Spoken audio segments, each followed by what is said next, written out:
పాకిస్తాన్లో లాహోర్లో వరుస పేలుళ్లు సంభవించినాయి.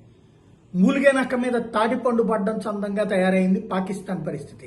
నిన్న కాక మొన్న ఆపరేషన్ సింధూర్ పేరుతో భారతదేశం వేసినటువంటి బాంబుల దాటికి దాదాపుగా 9 ప్రాంతాలలో వెలవెలలాడినటువంటి పాకిస్తాన్ దానికి రిటాలియేషన్ అటాక్స్ కి ప్రిపేర్ అవుతోందని చెప్పేసి భారత్ కూడా ఇక్కడ సన్నద్ధమైనటువంటి సందర్భంలో నిన్న రాత్రి అందరూ వెయిట్ చేశారు. భారత సైన్యం అయితే ఏగరగా వెయిట్ చేసింది. దెబ్బకి ఒకవేళ దెబ్బ తీయడానికి వస్తే తాట తీద్దామని. ఈలోపు వాళ్ళు ఏమైందో ఆగారు.